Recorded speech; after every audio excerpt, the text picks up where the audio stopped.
কোরবানি ঈদ ঘিরে অস্থায়ী পশুর হাট বসেছে রাজধানীতে। উত্তর ও দক্ষিণ সিটির প্রায় সবকটি ইজারা পেয়েছেন বিএনপি ও অঙ্গ সংগঠনের নেতারা। প্রতি বছর কোরবানির ঈদ ঘিরে রাজধানীর 2 সিটি কর্পোরেশনে বসে অন্তত 20টি পশুর হাট।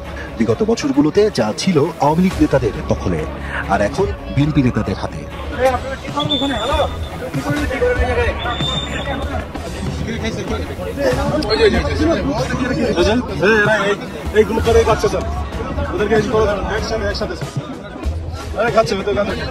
রাজনীতি মানে হচ্ছে প্রকাশ্য এবং গোপন খেলা। প্রকাশ্যে আমরা একটা দেখি, আবার পেছনে অনেক কিছুই ঘটে, পর্দার অন্তরালে অনেক কিছু ঘটে। রাজনীতিতে শেষ কথা বলে কিছু নেই, আবার মিত্র বলে কোনো শব্দ নেই। চারদিক থেকে গ্রিন সিগন্যাল পাচ্ছেন প্রফেসর ডক্টর মোহাম্মদ ইউনূস। সব ঠিক হয়ে যাচ্ছে, দর্শক ভালো কিছু হবে, সংস্কার হবে, বিচার হবে, সুষ্ঠু নির্বাচন হবে, এবং সেটা ডিসেম্বরে হবে না, সময় মতোই হবে। ডিসেম্বরে গায়ের জোরে নির্বাচন আদায় করে নেবে না। প্রফেসর ইউনূসের যে সংস্কারের দিকে যাত্রা, সেটা কেউ ঠেকাতে পারবে না, সেটা হয়ে যাবে। সারা পৃথিবী গ্রিন সিগন্যাল দিচ্ছে, এক্সেপ্ট ভারত। এবং ভারত যদি আমাদের নির্বাচন, সংস্কার এবং বিচারের বিরোধিতা করে, ইটস পজিটিভ। কারণ জনগণ ভারতের ওই সুরে যারা কথা বলবে তাদেরকে ভারতের দালাল বলবে, জনগণের প্রতিহত করতে সুবিধা হবে। আজকে জাতিসংঘ অন্তত দুটি গুরুত্বপূর্ণ বিষয়ে সরকারকে ওয়াকওভার দিয়েছে। যেই দুটি বিষয় নিয়ে খুবই টানাপোড়েনের মধ্যে ছিল দেশীয় এবং আন্তর্জাতিকভাবে, সেই জায়গায় জাতিসংঘ আজকে দুটি গুরুত্বপূর্ণ বিষয় সরকারকে বলতে গেলে ছাড় দিয়েছে। বিএনপিকে জিজ্ঞেস না করেই বিরাট সিদ্ধান্ত নিল ডক্টর ইউনূস সরকার। সম্মানিত দর্শক, আসসালামু আলাইকুম। নতুন একটি ভিডিওতে আপনাকে স্বাগতম। বাংলাদেশের চলমান রাজনৈতিক অবস্থা, বিএনপি নেতাদের কবজায় রাজধানী ঢাকার পশুরহাটের ইজারা, সোহরাওয়ার্দী উদ্যানে পুলিশের অভিযানে তরুণ নেতাকর্মীদের অপকর্মের সময় হাতে নাতে গ্রেপ্তার, ডক্টর ইউনূস ও তারেক জিয়ার সাক্ষাতের গুঞ্জন, চারদিক থেকে ডক্টর ইউনূসকে 5 বছর ক্ষমতায় রাখার গ্রিন সিগন্যাল, বাংলাদেশকে জাতিসংঘের বিশাল বড় সুখবর দেওয়ার ঘটনা ও প্রেক্ষাপট নিয়ে করা আমাদের আজকের ভিডিওতে অত্যন্ত গুরুত্বপূর্ণ তথ্য শেয়ার করা হয়েছে। দয়া করে ভিডিওটি শুরু থেকে শেষ পর্যন্ত ধৈর্য সহকারে দেখে একটি লাইক দিয়ে সবাইকে বেশি বেশি করে শেয়ার করে দিবেন। সেই সাথে আমাদের ভিডিওটি আপনি বাংলাদেশের কোন জেলায় বসে দেখছেন বা শুনছেন, সেটি অবশ্যই কমেন্ট বক্সে কমেন্ট করে জানিয়ে দিতে ভুলবেন না। কোরবানি ঈদ ঘিরে অস্থায়ী পশুর হাট বসেছে রাজধানীতে। উত্তর ও দক্ষিণ সিটির প্রায় সবকটি ইজারা পেয়েছেন বিএনপি ও অঙ্গ সংগঠনের নেতারা। তবে সিটি কর্পোরেশন বলছে সবকিছুই হয়েছে নিয়ম মেনে। আশরাফুল আলম আকাশের রিপোর্ট। প্রতি বছর কোরবানির ঈদ ঘিরে রাজধানীর 2 সিটি কর্পোরেশনে বসে অন্তত 20টি পশুর হাট। বিগত বছরগুলোতে যা ছিল আওয়ামী লীগ নেতাদের দখলে, আর এখন বিএনপি নেতাদের হাতে। এটি উত্তর শাহজাহানপুর পশুর হাট। ইজারা পেয়েছেন শিকদার কনস্ট্রাকশনের পক্ষে আনিসুর রহমান টিপু নামের এক ব্যবসায়ী। তিনি হাজির না থাকলেও তার পক্ষ থেকে কাজ করছিলেন স্থানীয় বিএনপি নেতাকর্মীরা। সেখানে কথা হলো ঢাকা দক্ষিণের 11 নম্বর ওয়ার্ড বিএনপির সাবেক সভাপতি আসলাম পারভেজের সাথে। সাবেক ওয়ার্ডের সভাপতি ছিল, আওয়ামী লীগ দোসররা এখানে আসে না, বাস আপনি এতটুকু বলতে পারেন। এবার যাওয়া যাক ঢাকা পলিটেকনিক ইনস্টিটিউট মাঠে। এই হাটটির ইজারা পেয়েছেন তেজগাঁও থানা যুব দলের সাবেক সাধারণ সম্পাদক মনিরুজ্জামান। জায়ান্ট এন্টারপ্রাইজের মাধ্যমে আমি যখন এই হাটটির ইজারা করি, তখন সর্বোচ্চ মূল্যে আমি হাটটির ইজারা পাই। ঢাকা উত্তরের ভাটারা সুতিভোলা পশুর হাট, এখানেও ব্যতিক্রম নয়। 40 নং ওয়ার্ড বিএনপির সাবেক সাধারণ সম্পাদক রফিকুল ইসলামের ইজারায় চলছে হাটটি। একদলীয় যেটা হয়েছিল, এটার অবসান হয়েছে 5 আগস্ট। এরপর থেকে এখন আর ওই একদলীয় হওয়ার সম্ভাবনা নাই, আমাদের তো নাই। রাজধানীর পশুর হাটগুলোর তথ্য ঘেঁটে কম বেশি একই চিত্র মিলেছে। গণমাধ্যমের খবরও বলছে উত্তর দক্ষিণের প্রায় সব হাটের ইজারা বিএনপি নেতাদের কবজায়। পরোক্ষভাবে সে কথা স্বীকারও করেছেন সিটি কর্পোরেশনের প্রশাসক। তবে নিয়ম মাফিক সব হয়েছে বলে দাবি তাদের। আমাদের এখানে যারা ইজারায় অংশগ্রহণ করছে, যেহেতু বিএনপির প্যাডে অংশগ্রহণ করেন নাই, সবাই কোনো না কোনো সংস্থা বা কোনো না কোনো কোম্পানি এর অধীনে করেছেন। সবাই কোনো না কোনো এই ধরনের মাসল পাওয়ার ভিত্তিক রাজনৈতিক দলের নেতাকর্মী, সবাই মোটামুটি মোটা থাকে এক ধরনের প্রভাবশালীর এই ব্যবসাটা করে। হ্যাঁ, তো আর এই প্রভাবের সাথে রাজনীতি যুক্ত, এগুলো তো আপনারা আমার চেয়ে ভালো বুঝেন, কিন্তু আমার টেবিলেই সে রাজনীতিটা হয় না। এদিকে গাবতলী হাট নিয়ে জল খোলা হবার পর দ্বিতীয় পর্যায়ে টেন্ডার আহ্বান করে উত্তর সিটি কর্পোরেশন। সেখানে সর্বোচ্চ দরদাতা ছিল টিএস এন্টারপ্রাইজ, কিন্তু পরে রহস্যজনকভাবে হাট পরিচালনায় অপারগতার কথা জানিয়ে চিঠি দিয়ে ইজারা থেকে সরে দাঁড়ায় প্রতিষ্ঠানটি। শেষমেশ ইজারা যায় দ্বিতীয় সর্বোচ্চ দরদাতা ইরফান ট্রেডার্সের হাতে।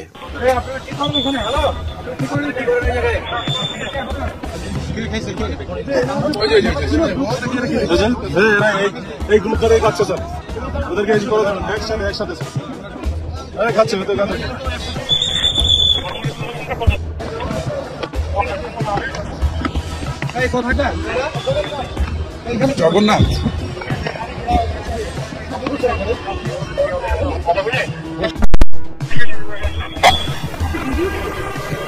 আপনি জানেন না যে সাতটার পরে এখানে কেউ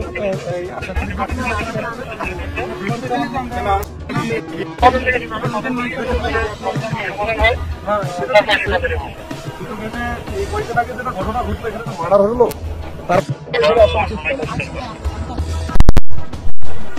চট্টগ্রাম ইউনিভার্সিটি এখানে বসা থাকাতে ওনার এই প্যাকেটটা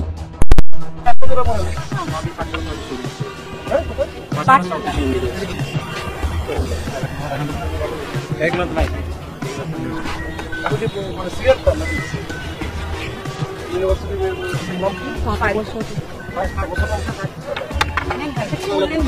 জানেন না না ঠিক আছে একদম সামনে পরে ধরে দিতে যোগাযোগ করে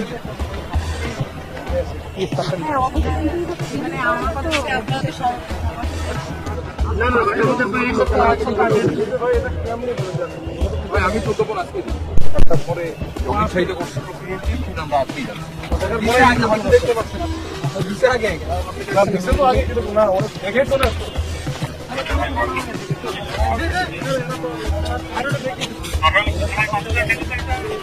চারদিক থেকে গ্রিন সিগন্যাল পাচ্ছেন প্রফেসর ডক্টর মোহাম্মদ ইউনূস। সব ঠিক হয়ে যাচ্ছে, দর্শক ভালো কিছু হবে, সংস্কার হবে, বিচার হবে, সুষ্ঠু নির্বাচন হবে এবং সেটা ডিসেম্বরে হবে না, সময় মতোই হবে। ডিসেম্বরে গায়ের জোরে নির্বাচন আদায় করে নেবে না।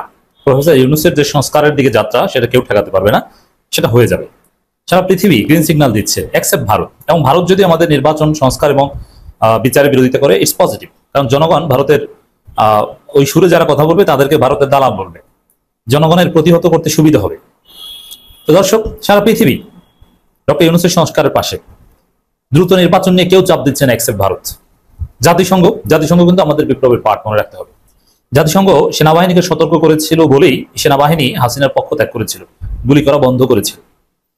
এবং জাতিসংঘের যে এই মানবাধিকার কমিশন ফ্যাক্ট ফাইন্ডিংস মিশন, তাদের যে রিপোর্ট সারা পৃথিবীতে সারা জাগিয়েছে এবং আওয়ামী লীগকে স্বীকৃত জঙ্গি সংগঠন হিসাবে প্রতিষ্ঠিত করেছে। শেখ হাসিনাকে আন্তর্জাতিক মানবতা বিরোধী অপরাধী হিসাবে স্বীকৃত করেছে জাতিসংঘের প্রতিবেদন।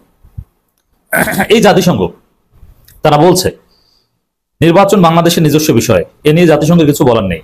এর অর্থ হচ্ছে নির্বাচন যত দেরিতে পারেন করেন, কোনো সমস্যা নেই।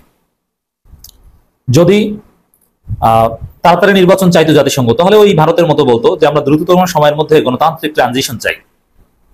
আমরা আশা করি বাংলাদেশ শীঘ্রই জনগণের বা নির্বাচনের ব্যবস্থা করবে, কিন্তু এরকম কোনো কথা বলেননি যে নির্বাচন একটা অভ্যন্তরীণ বিষয়। মানে ইউনূস যখন করেন, যেমন আপনাদের মনে আছে সরকারের পক্ষে থাকলে এই ধরনের বক্তব্য হয়।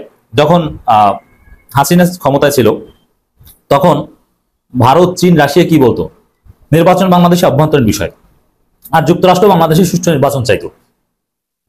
আর যুক্তরাষ্ট্রের বক্তব্যের বিরোধিতা করত চীন, যে নির্বাচন বাংলাদেশের অভ্যন্তরীণ বিষয়। এটা নিয়ে আপনার কথা বলেন কেন? এটা অভ্যন্তরীণ বিষয়, হস্তক্ষেপ। এর মানে সরকারকে সমর্থন দিতে এই ধরনের কথা বলা হয় যে কেউ যেন কোনো ডিস্টার্ব না করে, এটা সরকার নিজের মতো করবে। এরকম যে ইউনূস নিজের মতো করে নির্বাচন করবে যখন প্রয়োজন হয়, যখন তিনি মনে করবেন যে সুষ্ঠু নির্বাচনের সময় এসেছে তখন করবেন। এটা বাংলাদেশের নিজস্ব বিষয়, এ নিয়ে জাতিসংঘের কিছু বলার নেই।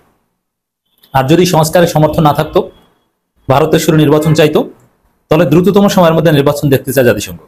আচ্ছা, এখন জাতিসংঘ বলছে যে জাতিসংঘের কিছু বলার নেই, কিন্তু হাসিনার আমলে কিন্তু ঠিকই জাতিসংঘ বলতো যে সুষ্ঠু নির্বাচন চাই, আন্তর্জাতিক মানের নির্বাচন চাই, এই কথাও বলতো। বাংলাদেশের জনগণ রাজনৈতিক দল সিদ্ধান্ত নেবে নির্বাচন কবে, গোয়েন লুইস। মানে এটা স্পষ্ট যে জাতিসংঘের পক্ষ থেকে কোনো চাপ নেই, ইটস আপ টু ইউনূস। এখন জনগণ, রাজনৈতিক দল সিদ্ধান্ত নেবে কি, তারা কি ডিক্লেয়ার করবে শিডিউল দুদুর মতো? না। এর অর্থ হচ্ছে যে তাদের সাথে আলাপ আলোচনা করে ইউনূস সরকার ঠিক করবে, কোনো চাপ নেই। নির্বাচন আগে না সংস্কার আগে, এটা বাংলাদেশের জনগণ, সরকার ও রাজনৈতিক দল ঠিক করবে, জাতিসংঘ নয়। জাতীয় প্রেস ক্লাবে ডিক্যাপটকে এমন মন্তব্য করেন বাংলাদেশ জাতিসংঘের আবাসিক প্রতিনিধি সমন্বয়কারী গোয়েন লুইস। এখানে একটা বিষয়, এই যে ডিক্যাপ, এই ডিক্যাপের তৎপরতা কখন কাদেরকে সামনে আনেন, এটাও কিন্তু রাজনীতিতে একটা বিশেষ ইন্টেনশনে আনা হয়। কূটনৈতিক সাংবাদিকরা বা কূটনৈতিক সংবাদদাতারা একত্র হয়ে সংগঠন করে বিদেশি রাষ্ট্রদূতদের বা বিদেশি অতিথিদের আলোচনা সভায় আনা এটা বিশেষ পরিস্থিতিতে বিশেষ উদ্দেশ্য করা হয়, এটা মনে রাখতে হবে। এখন এটাও ডক্টর ইউনূসের পক্ষে যাচ্ছে ডেফিনেটলি।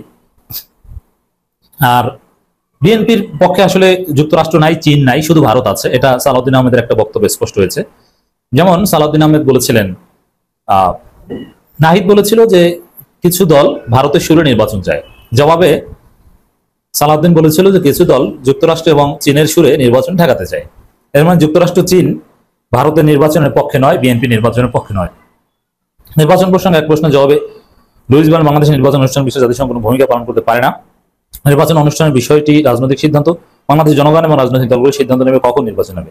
একটা সময় কিন্তু বাংলাদেশের জনগণ জাতিসংঘের অধীনে নির্বাচন চাইতো, হাসিনার অধীনে, যদিও দ্যাট ওয়াজ আনরিয়ালিস্টিক। জাতিসংঘের অধীনে কোনো নির্বাচন এরকম সিস্টেম নেই। তিনি আরো বলেন, অন্তর্বর্তীমূলক নির্বাচন মানে সব রাজনৈতিক দলের অংশগ্রহণ নয়।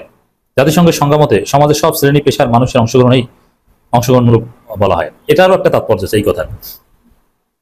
মানে আওয়ামী লীগকে নিয়ে নির্বাচন করতে হবে এটা জরুরি নয়, এর মানে মানুষ ভোট দিলেই হলো। অবশ্য হাসিনা ক্ষমতায় থাকতে অন্তর্বর্তীমূলক নির্বাচনের এই সংজ্ঞাটাই দিত। যাও, এটা হাসিনার জন্য এখন প্রযোজ্য হচ্ছে যে আওয়ামী লীগকে নিয়ে নির্বাচন করতে হবে, অন্তর্ভুক্তি নির্বাচন করতে হলে মোটেও নেসেসারি নয়, জনগণ ভোট দিলেই হলো। রাজনৈতিক দলকে কি আসবে আসবে না এটা তাদের বিষয়, আর যারা নিষিদ্ধ তারা তো আসবে না, এটা তো স্বাভাবিক। যারা ফেসিস্ট তারা তো নির্বাচনে দাঁড়াতে পারবে না, কিন্তু সব শ্রেণী পেশার মানুষ ভোট দেয় কিনা ইটস ইম্পর্টেন্ট। এ সময় ঢাকায় জাতিসংঘের মানবাধিকার বিষয়ক অফিস স্থাপনের বিষয়টি চূড়ান্ত জানিয়ে তিনি বলেন, শীঘ্রই ছোট আকারে অফিস চালু হবে। জাতিসংঘের ঐক্যমত্য কমিশনের কাজের প্রতি সমর্থন জানিয়ে গোয়েন লুইস বলেন, তাদের কাজ জটিল, জাতিসংঘ মনে করে সুষ্ঠু অবাধ নির্বাচন নিশ্চিতে এটি সহায়তা করবে। দেখেন এখানে এই অন্তর্বর্তীমূলক মানে এই যে ঐক্যমত্য কমিশন, এখানে কিন্তু একসময় বিএনপির আপত্তি ছিল। বিএনপি ঐক্যমত্য কমিশনকে একসময় দামই দিত না, যে এটা আবার কি, চীনেও না চেনার, মানে ওগুলো কিছু না। প্রফেসর ইউনূস একটা বক্তব্য বলেছেন যে আমরা ধারণা করেছিলাম যে অনেকে হয়তো এখানে আসবে না, কিন্তু না, সবাই আসছেন, কোঅপারেট করছেন। ঐক্যমত্য কমিশন এখন ফাংশন করছে এবং চূড়ান্ত সমাধানদাতা হিসেবে ঐক্যমত্য কমিশন এখন প্রতিষ্ঠিত হয়েছে, যে ওখানে যে কনসেনসাস হয় ওইটাই বাংলাদেশের রাজনীতির চূড়ান্ত সমাধান। তো শেষ পর্যন্ত বিএনপি ঐক্যমত্য কমিশন এসেছে। কেন এসেছে? এমনি এমনি এসেছে? ডক্টর ইউনূসের অ্যাপ্রোচ তো আছেই, অ্যাট দি সেম টাইম এই যে জাতিসংঘের সমর্থন ঐক্যমত্য কমিশনের প্রতি, যুক্তরাষ্ট্রের সমর্থন, যুক্তরাজ্যের সমর্থন, ইউরোপীয় ইউনিয়নের সমর্থন, চীনের সমর্থন, ভারত বাদে সারা পৃথিবীর সমর্থন ঐক্যমত্য কমিশন সংস্কার, এগুলোর প্রতি ইউরোপীয় ইউনিয়ন স্পষ্ট করে বলেছে আপনাদের টাকা পয়সা যা লাগে আমরা দিব, সংস্কার করেন। সংস্কারের উপর পূর্ণ সমর্থন। যুক্তরাজ্য বলেছে সংস্কার আমাদের পূর্ণ সমর্থন। এই সংস্কার প্রক্রিয়ায় ইন্টারন্যাশনাল কমিউনিটি সমর্থন, ঐক্যমত্য কমিশনের প্রতি সরাসরি নাম উল্লেখ করে প্রভাবশালী রাষ্ট্রগুলির সমর্থন, এগুলো বরং বিএনপিকে আরো বাধ্য করেছে যে ঐক্যমত্য কমিশনের কাছে আসতে। হইলে আপনারা যারা জানেন না তাদের অবগতির জন্য জানিয়ে রাখছি, প্রথম দিকে বিএনপির অ্যাপ্রোচ ছিল ঐক্যমত্য কমিশনকে তারা দামই দিবে না, চিনে না, কিসের ঐক্যমত্য কমিশন, এটা আবার কি? আপনার মনে আছে না যে প্রশ্নপত্র পাঠিয়েছে যে উত্তর দেন, তা প্রথমে বিএনপি উত্তর দেয়নি, দিবে না, উত্তর দিব কিনা এটা ভাববো, এই কথা বলছে। তারপরে বলছে যে না, টিক চিহ্ন দিব না, আমরা লিখিত উত্তর দেবো। তাও অনেক সময় টময় ঘুরিয়ে এসেছে, শেষ পর্যন্ত দিয়েছে, আলোচনা করছে, এখন বিএনপি তাদের অবস্থানও পরিবর্তন করছে। এখানে যেটা হলো যে বিএনপি প্রথমে নিজেরা সময় ক্ষেপণ করেছে, নিজেরা সময় ক্ষেপণ করলে তো নির্বাচনে দেরি হবে, আস্তে আস্তে লাইনে আসে। সারা পৃথিবী ডক্টর ইউনূস গ্রিন সিগন্যাল দিচ্ছে যে আপনি এগিয়ে যান, আপনার পাশে আমরা আছি, আপনার মতো সংস্কার করে সুষ্ঠু নির্বাচন করেন, কোনো চাপে ভয় পাবেন না, এটাই হচ্ছে গ্রিন সিগন্যাল। বিএনপিকে জিজ্ঞেস না করেই বিরাট সিদ্ধান্ত নিল doctor Yunus Sarkar, as if Yunus মহা অন্যায় করে ফেলেছেন। তো বিএনপির সাথে আলাপ করেন নাই, এটা কেমন? এখন বিএনপি কিছুই করার নেই, ওইটি মানতে হবে। দর্শক, কথা বলছি আমাদের নতুন অর্থ বছরের বাজেট নিয়ে। অন্তর্বর্তীকালীন সরকার বাজেট পেশ করেছে, ঘোষণা করেছে। এখন বিএনপি আনুষ্ঠানিকভাবে সংবাদ সম্মেলন করে 2 দিন পর বলছে রাজনৈতিক দলগুলোর সঙ্গে আলোচনা ছাড়াই বাজেট দিয়েছে সরকার, বিএনপি। আচ্ছা, বাজেট এটা নর্মালি সংসদে আলোচনা হয়, সংসদে পেশ করা হয়, সংসদে এটার উপর ডিবেট হয়। আর অন্তর্বর্তীকালীন সরকারের সংসদ থাকে না, তখন অন্তর্বর্তীকালীন সরকার তাদের যে এক্সপার্ট টিম তারা এটা খসড়া তৈরি করে, মন্ত্রিপরিষদ অনুমোদন করে, এরপরে এটা উপস্থাপন হয় বা পাশ হয়। তো সেখানে রাজনৈতিক দলগুলোর সাথে বাজেট প্রণয়নে আলোচনা করবে সংসদের বাইরে, এটা আবার কোন সিস্টেম? এটা মানে কোথায় পেয়েছে? বিএনপি এখন এটা বলছে তাদের সাথে আলোচনা করা উচিত ছিল। জনগণ বলছে যে যারা দুর্নীতিতে 5 বার চ্যাম্পিয়ন বানিয়েছে তাদের সাথে আবার কি আলোচনা করবে? আচ্ছা, বিএনপি নিজেদেরকে কি মনে করে যে এই সরকারের মন্ত্রী পরিষদের অংশ, বাজেট ঘোষণা করতে তাদের সাথে আলোচনা করতে হবে? এটা কোন নিয়মে আছে বা এটা কোন সংবিধানে আছে যে রাজনৈতিক দলগুলোর সাথে আলোচনা করে বাজেট পেশ করতে হবে? আর এটা হয় রাজনৈতিক দলগুলোর সাথে, এটা অবাস্তব কতটা আমি বলি, রাজনৈতিক দলগুলোর সাথে আলোচনা করে যদি বাজেট পেশ করতো ডক্টর ইউনূস সরকার, তাহলে বাজেট আর জীবনে চোখে দেখা লাগতো না। কারণ এই বাজেটের বিষয়ে কোন খাতে কত বরাদ্দ কি, কত ঘাটতি, এই বিষয়ে একমতই হতে পারতো না। এই বিষয়ে নাহিদ আর সালাউদ্দিনের মধ্যে ঝগড়া লেগে যেত। আর বাস্তব কথা হচ্ছে, এটা রাজনৈতিক দল, অধিকাংশ দল এগুলো বুঝেই না, কিন্তু মুখস্থ প্রতিক্রিয়া জানায়। এটা এক্সপার্টদের বিষয়। সংসদও না বুঝে অনেকে মুখস্থ কথাটা বলে। আর সংসদ থাকাটা তো ভিন্ন কথা। আর ইন্টারিমের ক্ষেত্রে আপনি অন্য সময়ের হিসাব কেন আনবেন? এত বছর যে বাজেট হয়েছে, হাসিনা যে বাজেট দিয়েছে, বিএনপিকে জিগিয়েছে, এখন আপনাদের জিজ্ঞেস করে বাজেট করতে হবে? তো দর্শক, রাজনৈতিক দলগুলোর সঙ্গে আলোচনা ছাড়াই বাজেট দিয়েছে সরকার, এই অভিযোগ হাস্যকর। এই অভিযোগ বিএনপির অস্থিরতার প্রমাণ। এই অভিযোগ বিএনপির স্বভাবসুলভ সরকার বিরোধিতার প্রমাণ। যে ইউনূসের বিরোধিতা করতে হবে, তা বাজেট দিয়েছে যতভাবে বিরোধিতা করা যায় করতে হবে। কোনো যুক্তি উপায় পায় না, একটা পেয়েছে যে আমাদের কাছে জিজ্ঞেস করেনি। মানে আসলে ডক্টর ইউনূসের বিরুদ্ধে যা বলা যায়, যৌক্তিক ও অযৌক্তিক সব বলবে, এটাই হচ্ছে বিএনপির স্ট্যান্স। টাকার অভাবে দুর্নীতিবাজরা বড় গরু কিনতে পারছে না, মন্তব্য স্বরাষ্ট্র উপদেষ্টার। স্বৈরাচার আওয়ামী লীগ ক্ষমতায় না থাকায় দেশে এখন দুর্নীতিবাজও নেই, আর দুর্নীতির টাকা না থাকায় তারা এখন বড় গরু কিনতে পারছে না বলে মন্তব্য করেছেন স্বরাষ্ট্র উপদেষ্টা লেফটেন্যান্ট জেনারেল অবসরপ্রাপ্ত মোহাম্মদ জাহাঙ্গীর আলম চৌধুরী। তবে এবছর গরু সরবরাহ তুলনামূলকভাবে বেড়েছে, ফলে কোরবানির পশুর বাজারে এবার গরুর দাম কম বলে মনে করছেন তিনি। আজ বৃহস্পতিবার দুপুরে গাবতলী পশুর হাট পরিদর্শন শেষে তিনি এসব কথা বলেন। স্বরাষ্ট্র উপদেষ্টা বলেন, দুর্নীতির টাকা না থাকায় মানুষ বড় গরু কিনতে পারছে না। আগে হলে দুর্নীতির টাকায় ভরা ছিল পকেটে, এখন তো দুর্নীতির টাকা নেই। দুর্নীতিবাজ যাদের কাছে টাকা ছিল, ব্ল্যাক মানি ছিল, তারা বড় বড় গরু কিনত। এখন তো বড় গরু কেনা ডিফিকাল্ট। জাহাঙ্গীর আলম বলেন, যাদের সৎ পয়সা আছে তারাও অনেকে বড় গরু কিনবে। সৎ পয়সা বহু লোক আছে, তারা বড় গরু কিনবে। এর আগে গাবতলী পশুর হাট পরিদর্শন শেষে স্বরাষ্ট্র উপদেষ্টা বলেন, এখানে গরুর দাম গতবারের থেকে একটু কম বলে মনে হলো। বাজারে পর্যাপ্ত গরু আছে, যারা গরু কিনবে তাদের কোনো অসুবিধা হবে না। নিরাপত্তা পরিস্থিতি নিয়ে তিনি বলেন, আইন শৃঙ্খলা পরিস্থিতি নিরাপত্তা বাহিনীর প্রধান হিসেবে আমি তো ভালো দেখলাম। আপনারা বলেন নিরাপত্তার কোনো ঘাটতি আছে কিনা?